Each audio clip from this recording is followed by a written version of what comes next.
Hermanos, bienvenidos una vez más a tu canal La Voz Reformada, tu canal de estudio profundo de las Escrituras.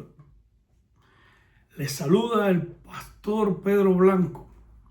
Hoy continuamos con el estudio de los Salmos y nos adentramos en una de las joyas de la literatura sagrada, el Salmo 27.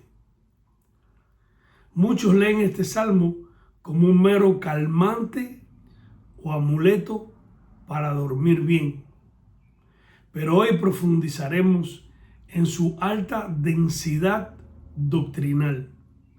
Usando la hermenéutica histórico-gramatical, veremos cómo la fe de David no descansa en un optimismo superficial, sino en el carácter inmutable del Dios del pacto.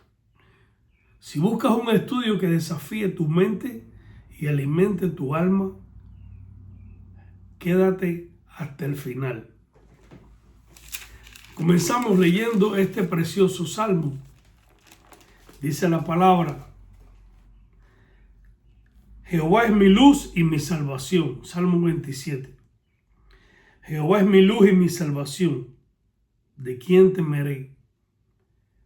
Jehová es la fortaleza de mi vida. ¿De quién he de atemorizarme? Cuando se juntaron contra mí los malignos, mis angustiadores y mis enemigos, para comer mis carnes, ellos tropezaron y cayeron. Aunque un ejército acampe contra mí, no temerá mi corazón. Aunque contra mí se levante guerra, yo estaré confiado. Una cosa he demandado a Jehová, esta buscaré: que esté yo en la casa de Jehová todos los días de mi vida, para contemplar la hermosura de Jehová y para inquirir en su templo. Porque él me esconderá en su tabernáculo en el día del mal. Me ocultará en los reservados de su morada. Sobre una roca me pondrá en alto.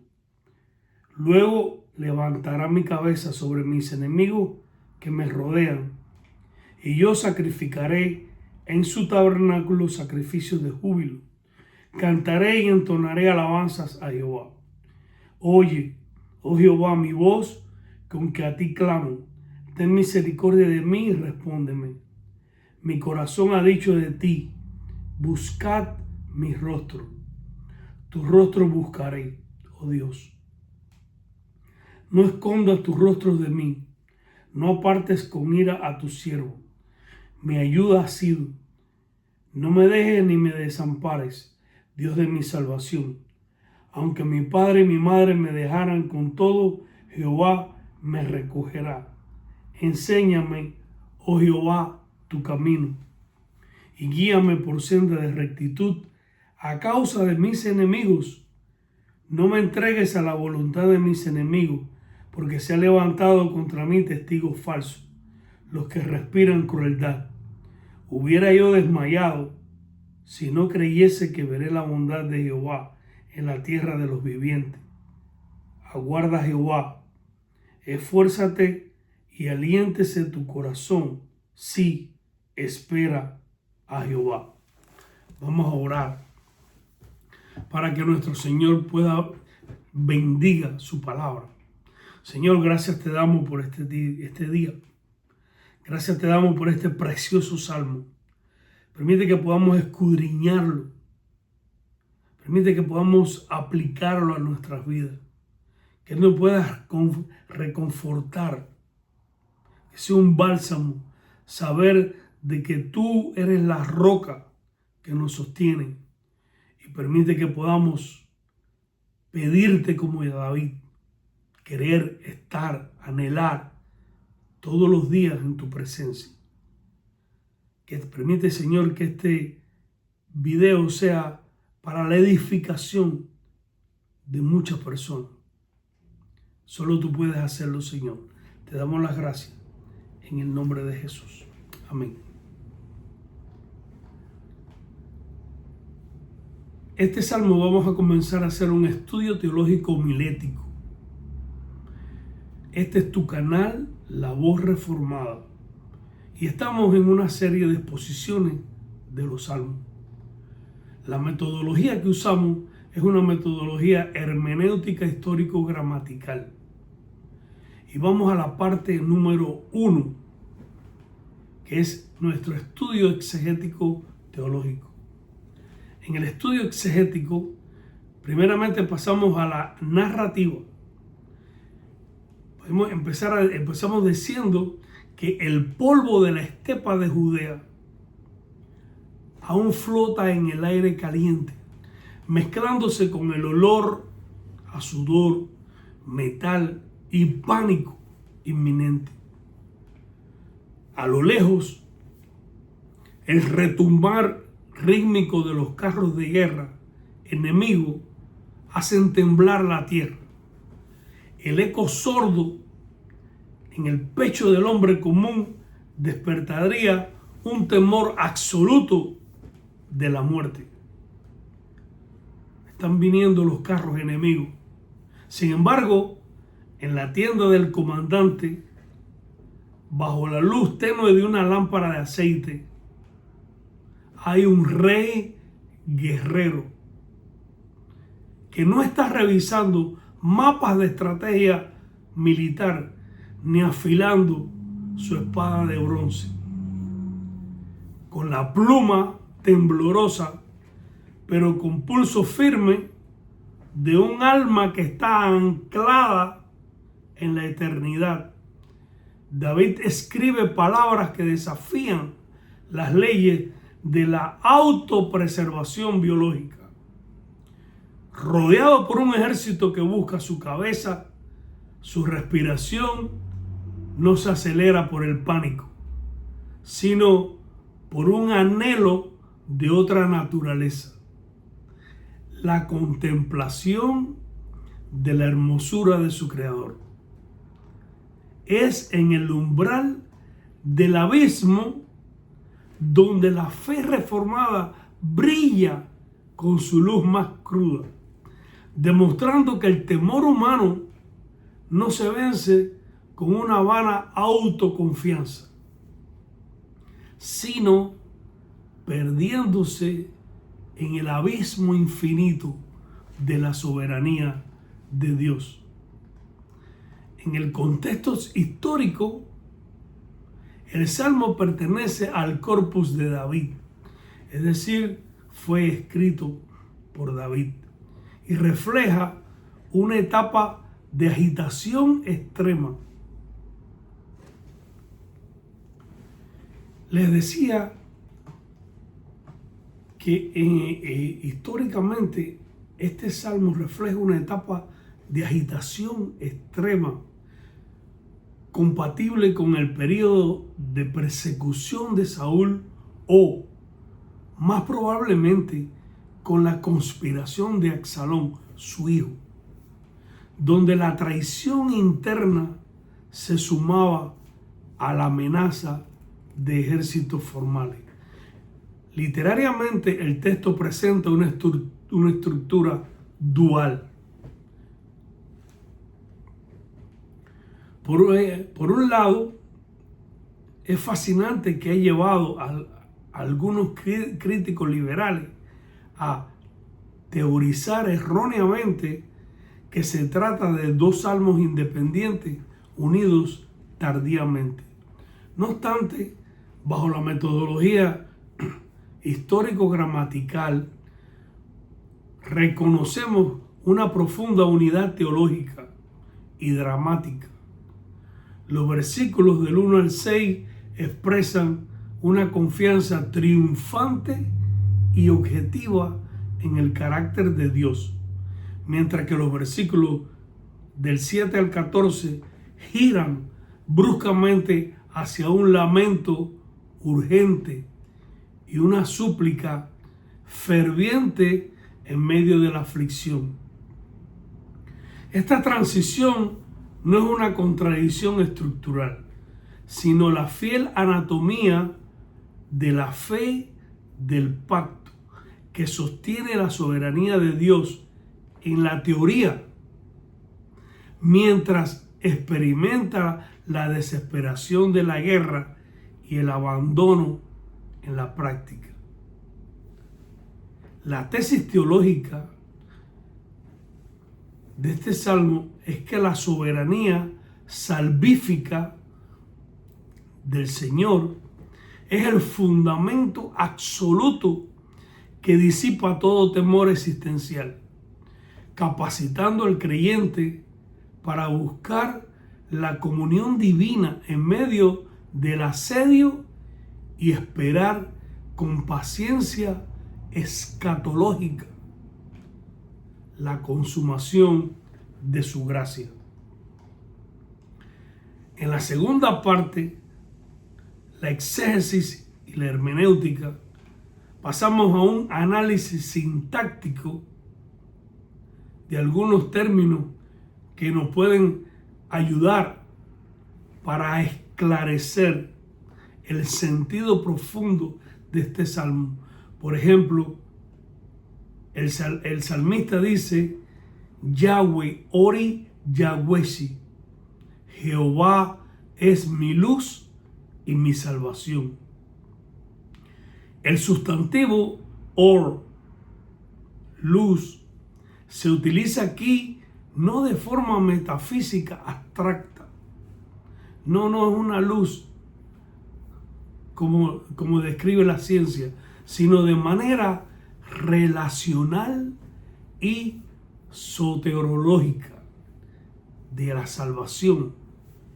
En el Antiguo Testamento, la luz es símbolo de la presencia divina, símbolo de pureza, de dirección frente a las tinieblas del caos y la muerte. Al unir esta palabra or, luz, con yesa, salvación, liberación, David establece que la liberación no es un evento impersonal, sino la persona misma de Dios manifestada en favor de su pueblo. Vemos también la expresión más chaiway, la fortaleza de mi vida. El término maos describe una fortaleza rocosa, un lugar elevado, inaccesible para el enemigo. La construcción genitiva indica que Yahweh es la sustancia misma que sostiene la existencia de David. Su vida está protegida por una fortaleza. No solo está protegida, sino que Dios es su fortaleza viviente. ¡Qué maravilla de la palabra de Dios! Con esta profundidad teológica. Es decir, que no solamente estamos protegidos por Dios, sino que Dios es la protección nuestra. Vemos también la palabra, dice la expresión, lechamar libibatsu fanai. Mi corazón ha dicho de ti, buscad mi rostro. La sintaxis hebrea muestra un diálogo interno y reflexivo. El imperativo plural, buscad en plural, denota una invitación litúrgica de Dios a su pueblo. Él nos invita a que le busquemos. El corazón de David interioriza de manera singular y personal que Dios le está llamando a que lo busque. El rostro, panim, representa la comunión sin barreras, la presencia manifiesta del Rey del universo. Vemos también la palabra kewet El Yahweh espera a Jehová. El verbo guawat implica una tensión activa, una esperanza con expectación paciente. No es una resignación pasiva, sino es un aguardar con fe, cimentada en la fidelidad inmutable del pacto de Dios. Dios nos da una promesa y nosotros confiadamente esperamos que Él va a darnos lo que prometió. En la conexión cristocéntrica vemos que Cristo es el cumplimiento tipológico definitivo del Salmo 27. Él es la verdadera luz del mundo, Juan 8:12, que disipa las tinieblas del pecado y la muerte eterna. Y es nuestra personificación de la salvación. Cuando David anhela habitar en la casa de Yahweh para contemplar su hermosura en el versículo 4, este deseo se consuma en la encarnación, donde el verbo, dice Juan, que el verbo se tabernaculizó entre nosotros, vino, se hizo morada con nosotros, Juan 1:14, y en cuya faz contemplamos la gloria de Dios. Mas en el versículo 10 declara de manera conmovedora: aunque mi padre y mi madre me dejaran, con todo Jehová me recogerá. Este desamparo terrenal definitivo fue experimentado de manera absoluta por nuestro Señor Jesucristo en la cruz del Gólgota. Al exclamar: Dios mío, ¿por qué me has desamparado? Cristo asumió el abandono y la ira judicial que nosotros merecíamos por nuestra rebelión, para que nosotros, por medio de la adopción filial, tuviéramos la garantía inquebrantable de que nuestro Padre Celestial jamás nos rechazará ni nos desamparará. En la tercera parte tenemos el bosquejo homilético, que yo le he dividido en 3 puntos principales. El primer punto es la fortaleza inconmovible de la fe teocéntrica. Si la fe solamente puesta en Dios. Vemos en el segundo punto el anhelo supremo de la comunión del pacto. El anhelo supremo de la comunión con Dios. Y en el tercer punto veremos el clamor de la aflicción y la confianza perseverante. La parte 4 tenemos la exposición ampliada y comenzamos con el punto 1, la fortaleza inconmovible de la fe teocéntrica, la fe centrada única y exclusivamente en Dios. Hay mucha confusión en cuanto a la fe. Y muchos tenemos fe como una gracia común. Pero la fe salvífica que habla la Biblia solamente puede darla Dios. Cuando leemos Efesios capítulo 2, que dice que estábamos muertos y fuimos regenerados, fuimos salvados, dice, por fe. Dice, y esta fe fue una fe que nos fue dada en la regeneración para poder aplicar esa fe para que Dios nos salvara. La fe del creyente reformado no descansa en la ausencia de conflictos, sino en la majestad del carácter de Dios, que gobierna soberanamente sobre el conflicto mismo. David inicia su cántico no con una queja sobre la conspiración que los rodea, sino con una declaración de la identidad de su Dios, que pulveriza de inmediato la escala de sus problemas. Al proclamar que Yahweh es su luz y mi salvación, él comienza a ser: el Señor es mi luz y mi salvación. Está reconociendo que toda oscuridad existencial e histórica es penetrada y vencida por la revelación del carácter divino.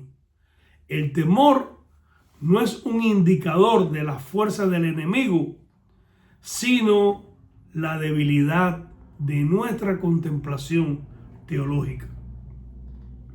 Cuando el salmista nos recuerda que incluso ante el avance de los malhechores que pretenden devorar sus carnes, ellos mismos tropiezan y caen, está exponiendo la futilidad absoluta de la rebelión humana contra los decretos del Altísimo. La soberanía de Dios opera de tal modo que las maquinaciones de los impíos sirven en última instancia como el escenario donde su propia ruina es decretada y la gloria de Dios es vindicada.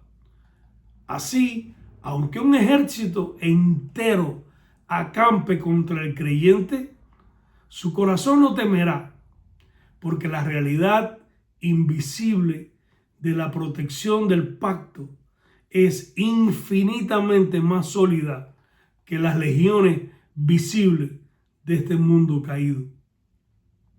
Ahora, una vez que el alma ha sido cimentada en la soberanía inquebrantable de Dios frente a los peligros externos, la seguridad no produce una apatía presuntuosa, sino que enciende un deseo ardiente por buscar la intimidad de aquel que la sostiene, moviendo el enfoque desde la sequedad de la batalla hacia la comunión del santuario. Y pasamos aquí al segundo punto, que es el anhelo supremo de la comunión del pacto. El verdadero termómetro de la madurez espiritual no es la lista de milagros que exigimos en tiempos de crisis, sino la singularidad de nuestro deseo cuando todo nuestro mundo se desmorona. David reduce toda su existencia a una petición singular y obsesiva: habitar en la casa del Señor todos los días de su vida, para contemplar su hermosura e inquirir en su santo templo. Este deseo trasciende la mera búsqueda de un refugio físico contra las espadas de sus enemigos. Representa el anhelo del alma redimida por disfrutar de la comunión ininterrumpida con el Dios tres veces santo.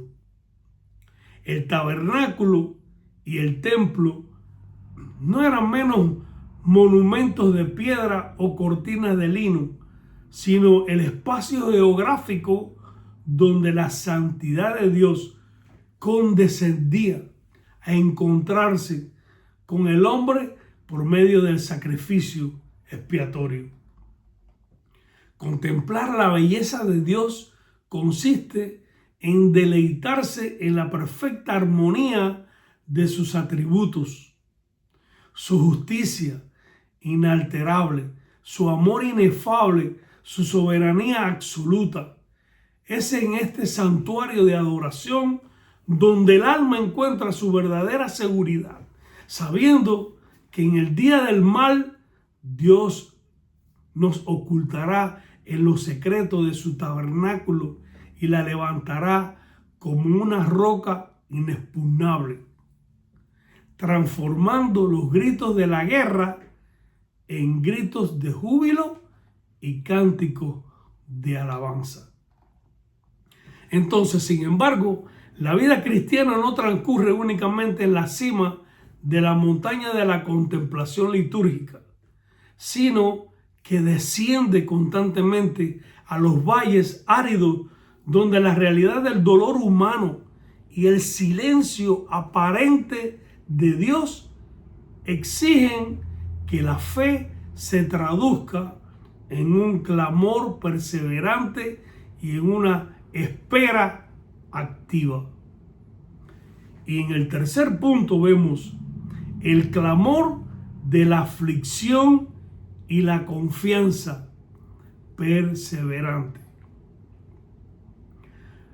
La segunda sección de este poema sagrado nos introduce a la crudeza de la experiencia humana, donde la teología de la soberanía debe resistir los embates del desánimo y las falsas acusaciones. Al pasar de la confesión objetiva al clamor angustiado, David nos enseña que la fe no anula la lamentación, sino que la dirige al único que puede responder con misericordia. Cuando el corazón del salmista escucha el mandamiento divino de buscar su rostro, responde de inmediato con una obediencia radical, suplicando al Señor que no esconda su rostro, enojo, ni desampare al siervo de su pacto. Esta persistencia se sostiene sobre la base de una adopción que supera cualquier lazo afectivo de la tierra, afirmando de manera categórica que aun si las relaciones humanas más sagradas e instintivas fallaran, nuestro padre, nuestra madre nos abandonaran, la paternidad de Dios permanece como un refugio eterno y seguro. Aunque mi padre y mi madre me abandonen, con todo el Señor me recogerá.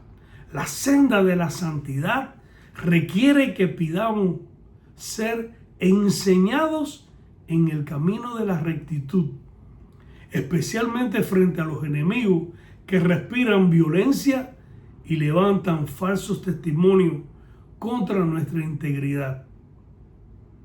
Es únicamente la certeza absoluta de que contemplaremos la bondad de Yahweh, de Dios en la tierra de los vivientes, lo que evita que el alma desmaye en medio de la aflicción, obligándonos a esperar pacientemente en Jehová con un corazón fortalecido y valiente, que confía plenamente en la consumación de sus promesas divinas. Entonces, habiendo examinado la firmeza de la fe teocéntrica en el conflicto, una fe basada solamente en Dios, vimos la supremacía de la comunión con el Creador en el santuario y la perseverancia del clamor en el sufrimiento. Nos encontramos ahora ante el umbral de aplicar estas verdades eternas a la realidad práctica de nuestras vidas y a la defensa de nuestra fe en esta cultura de este mundo hostil. En la parte número 5, que es la aplicación y la apologética, pasamos ahora a ver la confrontación. Este pasaje bíblico expone con un bisturí quirúrgico la profunda hipocresía de nuestra supuesta fe contemporánea. Vivimos en una generación de creyentes funcionales que confiesan la soberanía de Dios los domingos en la seguridad del templo, pero que se desmoronan presa del pánico existencial ante la menor fluctuación económica, crisis de salud o tensión social durante la semana. Nos hemos convertido en adoradores del ídolo de la falsa seguridad terrenal, depositando nuestra confianza en cuentas bancarias, pólizas de seguro, alianzas políticas o en nuestra propia astucia intelectual. El Salmo 27 nos confronta directamente con una pregunta devastadora. ¿Es realmente Yahweh la fortaleza de tu vida?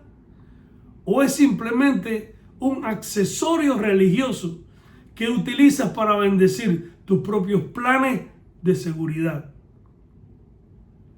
Si tu corazón se derrumba cuando las circunstancias tiemblan, estás demostrando que tu confianza real no reside en el Dios inmutable de las Escrituras, sino en el área movediza de la estabilidad temporal. Tu temor es la evidencia indiscutible de tu idolatría. Este salmo nos da consuelo para el creyente herido y azotado por los vientos de la aflicción.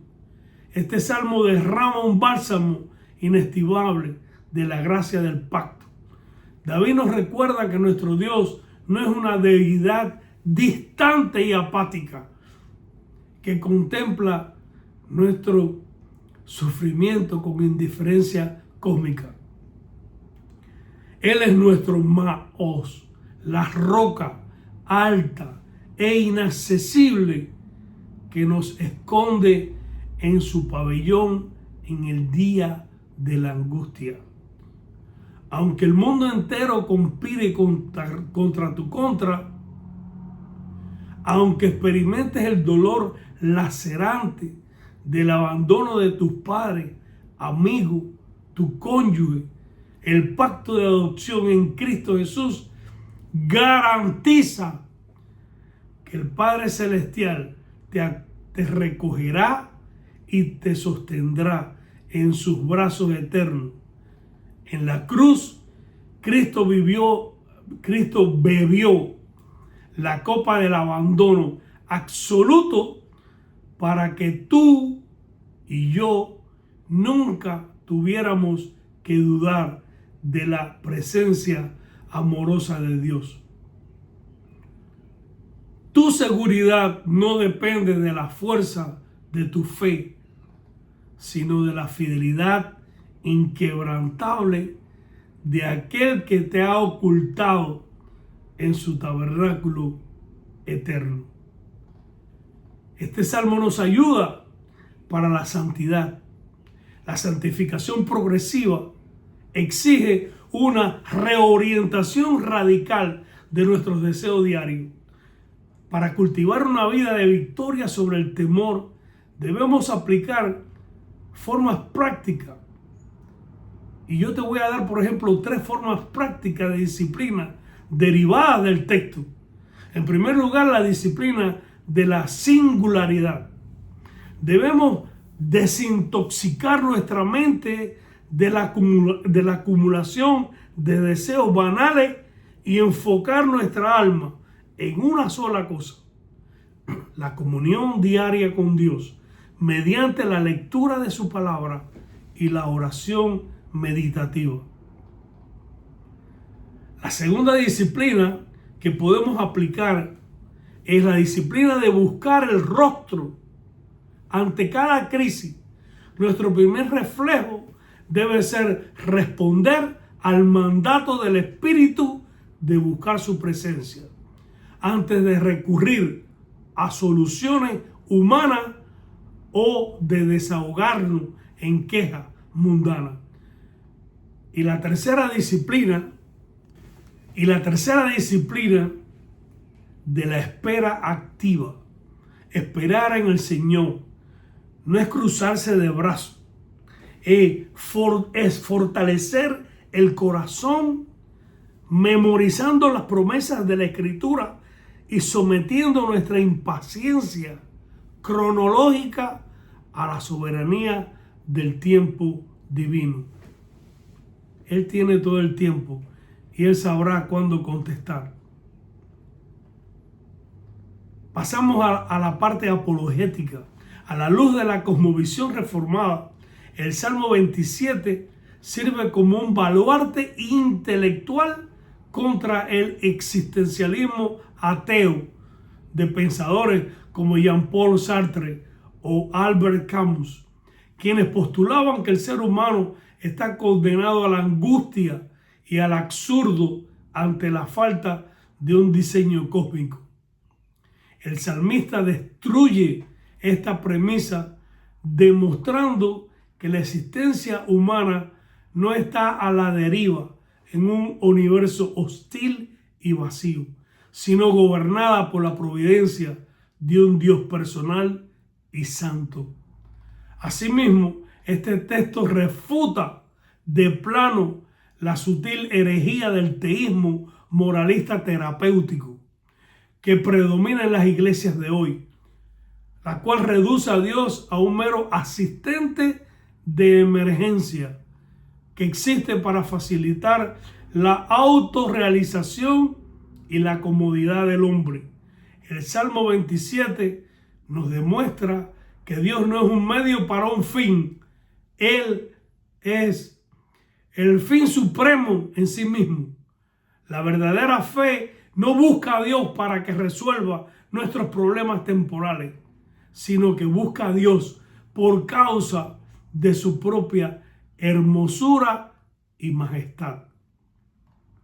Como bien afirma la Confesión de Fe de Londres de 1689, en el capítulo 5 de la Divina Providencia, Dios, el buen creador de todo, en su poder y sabiduría infinito, sostiene, dirige, dispone y gobierna todas las criaturas y cosas, desde la mayor hasta la menor, por su providencia sapienciosísima y santa.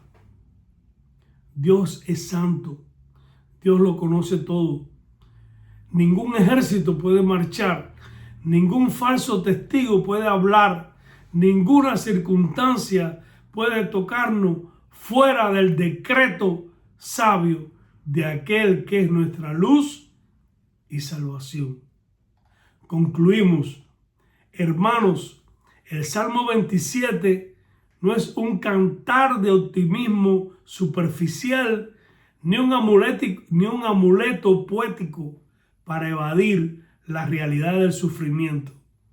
Es un manifiesto teológico de alta densidad que nos llama a desviar nuestros ojos del asedio de nuestros enemigos y a fijarlos con reverencia en la hermosura del Dios del pacto. Hemos aprendido que la única manera de ser inconmovible ante los ejércitos del temor es estar postrado ante la soberanía del Dios del universo. La fe que vence al mundo es aquella que anhela por encima de la liberación física la contemplación íntima de la gloria divina en la faz de Jesucristo, y que tiene el coraje teológico de esperar pacientemente la consumación de su perfecta voluntad. Terminamos este tiempo rindiendo adoración a nuestro soberano Dios en oración.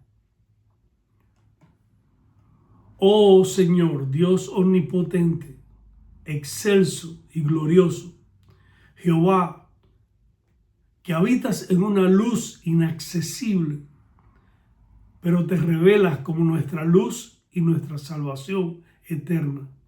Nos postramos ante tu majestad, tu soberanía inmutable, reconociendo que fuera de ti no tenemos roca ni refugio, seguro en este mundo caído. Perdona nuestra cobardía y nuestra propensión, Señor, a temer los ejércitos de este siglo, olvidando que tú sostienes el universo con la palabra de tu poder. Te rogamos, Padre de las luces, que encienda en nuestros corazones un deseo tan santo y singular por tu hermosura, que todo lo que este mundo ofrece pierda su brillo ante la gloria de tu presencia. Concedernos la gracia de perseverar en el clamor y la disciplina de la espera activa, sabiendo que en Cristo Jesús ya hemos sido recogidos con amor eterno y eterno cuidado. Que tu Espíritu Santo fortalezca nuestros corazones desmayados para que vivamos con valentía, defendiendo tu verdad contra toda corriente de impiedad y esperando con gozo indescriptible el día en que contemplemos tu rostro sin velo en la eternidad. A ti, al único y sabio Dios, sea toda la gloria, la majestad, el imperio y la potencia por los siglos de los siglos. Amén.